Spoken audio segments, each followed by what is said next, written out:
Greetings and bienvenue, Midnight Crew. Thank you for returning to this broadcast, and welcome to new viewers joining us for the first time. If you like a video, then feel free to subscribe. In 2018, I went hunting for the second time with my childhood friend, Marty. I've known this man since pre-kindergarten. We went hunting somewhere in Alabama on some property owned by this guy named Mr. Bradford. The owner was nice, had a real thick Southern hick accent, but was very kind and, strangely enough, had a married lesbian daughter. Seemed proud of her. I had hunted on this land the year prior with Marty. On our first hunt together, he shot and killed a buck he had been tracking for over 5 years. On the second hunt, I shot and killed my first 8-pointer buck. It was a nice hunt, but in 2018, some storm had hit that area and the whole region had some bad floods. When I got back in 2018, it didn't feel the same. On the first night, Marty let me borrow one of his rifles and put me in this green patch. He was comfortable with me being by myself while he hunted in a nearby patch maybe less than a half a mile away. The shack I was in was real small. It could maybe hold 2 people. It was just plywood for the most part with really shitty plastic sliding windows. There are 4 windows, 1 on each wall. 3 were big and were obviously made for putting the gun through, taking aim and shooting, but the 4th was a small window by the entrance and exit so you could see what was behind you. The door was loose and was locked in place by a swivel hook. When Marty dropped me off and drove away, I sat there for maybe an hour just enjoying the scenery. To be honest with you, I wasn't going to shoot another deer. I was looking for a hog to shoot, but wasn't really itching to kill anything. It was maybe around 5:30 p.m. The sun was still above the horizon and it was still bright. All of a sudden, I noticed it was dead quiet. The birds chirping, squirrels jumping from tree to tree, the wind rustling the leaves, all of it stopped. I felt tense, super tense. I immediately thought about the Skinwalker stories and I made sure my rifle was ready to fire. I even pulled out a knife and closed all the windows. I didn't know what to do. I just had this instinct tell me to stay fucking put. Despite how much I wanted to run to Bradford's house, which was closer to my hunting patch than Marty's location. I didn't smell anything, but I started to hear something approach my shack from behind. It wasn't an animal. It sounded like something was cautiously approaching. Imagine a hunter slowly stalking the woods with his gun ready to fire. Except this wasn't a hunter. I hear these footsteps softly crunch the leaves underneath until they stop behind me. All that stands between me and this fucking thing is this thin door. I'm clutching the knife in my hand because I feel like I'm not skilled enough to quickly turn and shoot. I then hear it breath right behind my head, just behind the door. It's the heaviest exhale I've ever heard. Imagine a boar exhaling after running several miles, but followed by a 10-second pause with no inhale. That's what I heard. It sounded huge. It sounded heavy. It sounded dangerous. For some reason, a voice told me to keep staring ahead and to not look behind me, to not even glance at the window to my rear. I didn't even want to look to my right or left. I stared ahead at the fucking one tree standing in the middle of the green patch. I don't know how long it was there, but eventually I stopped hearing it. Then the silence was filled. The birds came back, the wind blew again. When it did this, I finally opened the door to the back and looked around. There was nothing, no footprints, no trail, nothing to signify this thing was even there. I tried texting him, calling him, and even using Snapchat, but I had no service. He told me he would come get me at sunset and I didn't feel safe running back to the main house with how far I was. So I stayed put. I felt like that thing was still out there. Nothing remarkable happens next to me. I did hear a gunshot from Marty's location and he came a little later than I wanted. But he said he tried shooting a deer but missed. When he picked me up, I waited until we were in his truck driving back to our little house until I told him. With the doors locked, I told him everything and he believed me. Even more than that, he told me his little brother, Danny, had something happen to him like that as well on the same property but in a different location. He said one night, Danny went hunting by himself with a raised shooting house. He said he and his dad eventually got their phones blown up by Danny demanding they come pick him up together. When asked why, he just panicked. When they got there, Danny said he heard someone or something just approach him but just stand directly underneath his shack and never move. It freaked him out that much that he called them to come rescue him. Marty had some creepy stories as well. But nothing similar to me and Danny's experience, and honestly speaking, I attribute the shit he went through to being sleep-deprived after a 2-day hunt. I'm not sure what I experienced, but it was the most tense I've ever felt, and it activated something deeply primal in me. I refused to ever go back. In the end, Marty just ended up buying his own land where he now farms and hunts with his family. So they only went back to Alabama to pick shit up, and that's it. Just happened the other day. That paranormal. I jog every other day. I have been doing it for 6 years. Know every inch of my neighborhood, every car, every family. Spot a truck I've never seen before. Older red truck. There's a guy slouched in the driver's seat like he's keeping out of view. My spidey sense is tingling. Decide I'll circle back around. As I do, I see a young girl walking her dog past the red truck. The driver now has his window open. Seems to be taking pictures of her. He notices me coming after I've caught him in the act. Gives me a nasty look. Pass him. Slow my jog, pretend to stretch. Then walk slowly past the girl. Casually warn her that there's a weirdo taking pics of her and not to look back. She looks back keck. A guy glares at me. The truck starts up, he pulls away. I jog for another half hour. Then notice a white van following me. The driver is some fat dude with mutton chops. The passenger looks like the dude I caught creeping on that girl. As soon as I notice them, the van turns down a different street. I go home. A few days have passed. I'm visiting a coffee shop near my house. The barista is unusually quiet. Later, her boss comes in. They start talking. I'm listening. Turns out one of the other baristas is missing. A 20-year-old girl. Apparently some dude came in, chatted her up. She left with him after her shift. They're discussing this and they drop a description of the dude. Matches the description of the creeper I saw. Asked them if they saw the kind of car he drove. An older red truck. Then, the barista mentions. I also noticed some guy in a white van just chilling in the parking lot, but he never came in. The dude was fat with mutton chops. He left around the same time the other barista left with the other dude. Hasn't been seen since. Her phone is apparently off, so they have no way to track her. Makes me sick to my stomach to think about. My aunt and her husband, both from another state, are temporarily living in my family's ranch. One night, Uncle hears rustling and strange growling noises outside. He wondered why the fuck the dog wasn't barking at it. Went out to check it. Saw what he described as a mound of fur with cat-like eyes, referring to that reflection thing they do in the dark looking at him from behind a bush. Paralyzed, he called for my aunt. Give me the club so I can clobber this thing. She walked outside and was also paralyzed upon seeing the creature. Trembling, Uncle extended his arm to grab the club. Perhaps alarmed by the movement, the creature walked out of the bush and came into full view. Humanoid shape, dark shaggy fur covering all of its skin. Elongated face like a horse and dog hybrid, shining yellow eyes, clawed hands with clenched fists. Strangely enough, they described the creature as walking on its elbows and knees. It emits the most grievous growl they had ever heard, worse than a jaguar and a lion together, as he described. Runs away into the darkness. The dog was holed up in its house without making a sound the entire time. There was also supposedly a chupacabra in a neighboring ranch years later. The neighbor told us some chickens were found dead in the coop with markings on their necks and no blood at all. His grandson told me he saw a hunched-back figure through the window at night, but I don't know if it was true. Children lie all the time to each other. Pretty sure I had a succubus encounter in my sleep a few days ago. I'll greentext. Be a few days ago on my honeymoon. Got married to the love of my life a week prior. Fall asleep in bed with her. In my dream, walking on the sidewalk in a snowy city, dark and cold. Keeping to myself, always like walking in snow. Hear chatter behind me, 2 female voices. Ignore it, keep walking.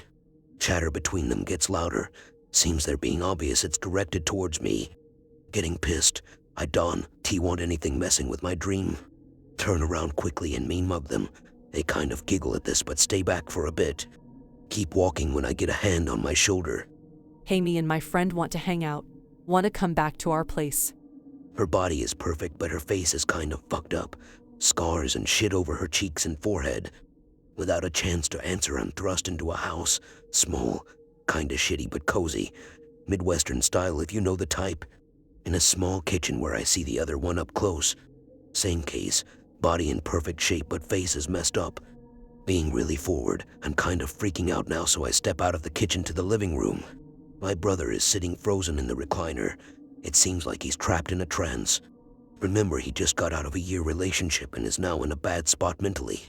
Try to shake him out of it, but no use, and the first girl is coming into the room. GTFO the house and immediately wake up in a cold sweat. Don't go back to sleep for the rest of the night.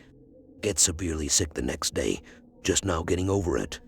I don't know, it could have just been a pre-fever dream, but it messed with me for a couple days. I'll go. Posted this 14 years ago on X, and I shall post it again. Be me. Live in the rural Northeast.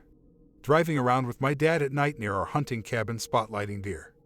Spotlighting is basically just driving around shining a spotlight and looking for eyeshine so you get an idea of where the deer are bedding so you know where to focus during hunting season. Going down this gravel road. Shine light and get some deer. But there's another set of eyes. Deer eyeshine is usually green, yellow. This one's red. Eyes are spaced about a foot apart but clearly belonging to one creature, and not just two animals near each other. It is moving around, looking at us, and can only see the eyes. Eventually disappears into the darkness. We drive on. Later that night. Me sleeping in the upstairs of our stone cabin in the middle of nowhere. Just me, Dad, and another friend of mine who are spending the weekend there. Friend's dad is still downstairs. Here scuttling on the roof, brush it off as a rat or a squirrel. Keeps going on, this shit is going to keep me up. My friend hears it too, and we talk across the dark room. Dad is snoring. Suddenly, instead of the scuttling, something slams hard on the roof. Literally makes the walls shake. Scream for Dad to wake up and he's pissed. Never did find out what it could be. Maybe it was a branch falling on the roof, maybe it was a bear. But those two incidents back to back really made me wonder about what's out there, before anybody says the eyeshine might have been a bear. The eyes were spaced wide apart, like a foot. And bears' eyes are usually spaced close together. I'm convinced the house I grew up in had something malevolent in it. Be me, a mere child. I lived in a 2-story house. Saw a pair of all-black hands gripping the wall of the staircase like something was about to peek out. There was a room under the stairs we kids were not under any circumstances allowed to go into. I saw the room once when my mother opened it to go into it for some reason. It was badly damaged. The floor was partially missing and everything was in black and white. Later on, I was very interested in the room. Snuck back because I'm a rebel without a cause, and the cost of discovery is hazard. Look into the room. Still completely black and white. The only light coming in was from the afternoon sun shining through the dirty windows. Noticed something on the ground that wasn't there before. A baseball that even back then looked pretty old and had scratches on it. Ran in and took it and ran back out. Pick related was the baseball. Don't know why I kept it, but it always felt wrong to throw it out. Asked my father about the room later, and he didn't remember the room at all at first, then suddenly brushed it off, saying there was a fire in that room before we moved into the house. My sister woke me up one night to show me something. She was acting a bit weird, but I trusted her, so I followed her. She brought me into the laundry room. There was a door there that was never there before. The door itself was a normal door, maybe white or something, but I don't remember exactly. It was perfectly inlaid into the floor and flat minus the handle. She opened it and wanted me to go down into the space under it. The space itself was completely pitch black other than illuminating a wooden staircase despite the light in the room we were in. Did not go down into it and just went back to bed because it all felt really off. The same sister later broke windows in the house and ended up getting into hard drugs and almost killing a girl with a gun. I used to visit my great-great-uncle with my grandparents in some godforsaken holler in North Carolina when I was a kid. Had a lot of fun in that old cabin, but also had some weird shit happen.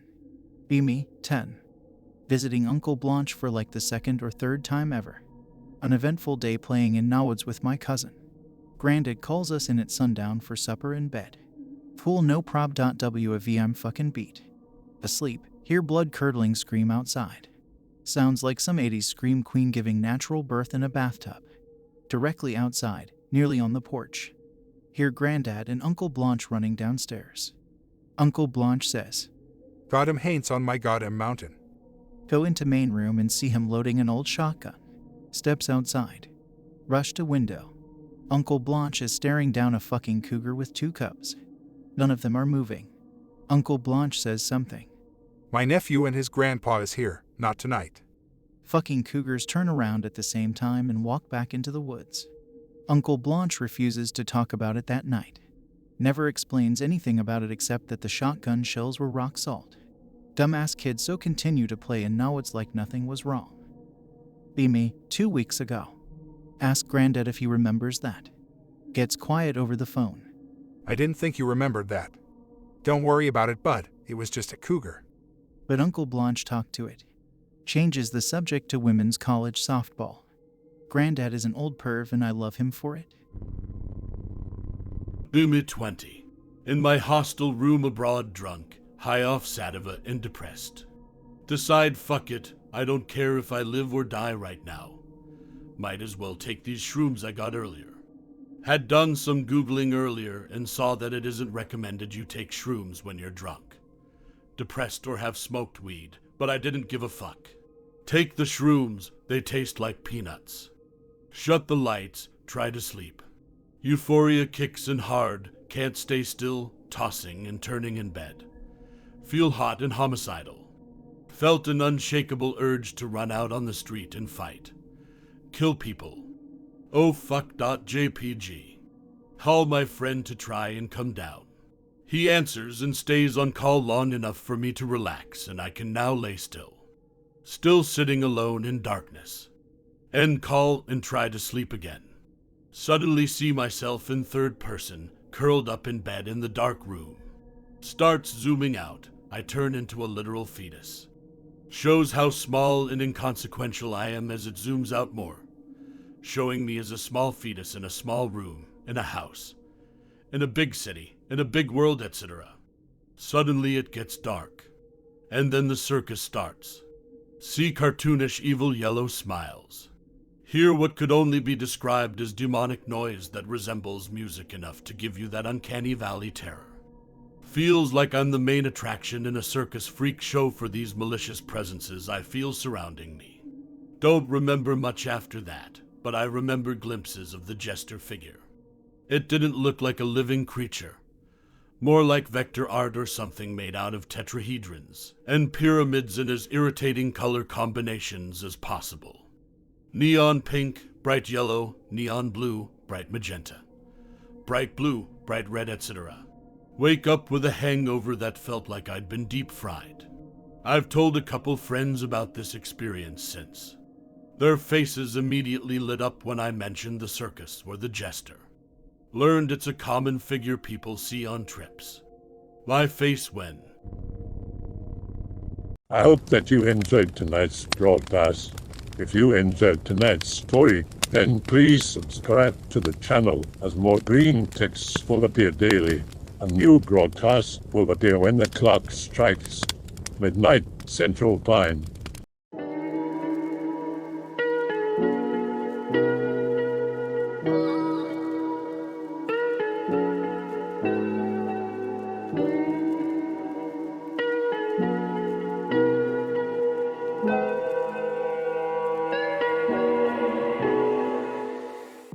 Remember that all videos have been archived on the Odyssey page.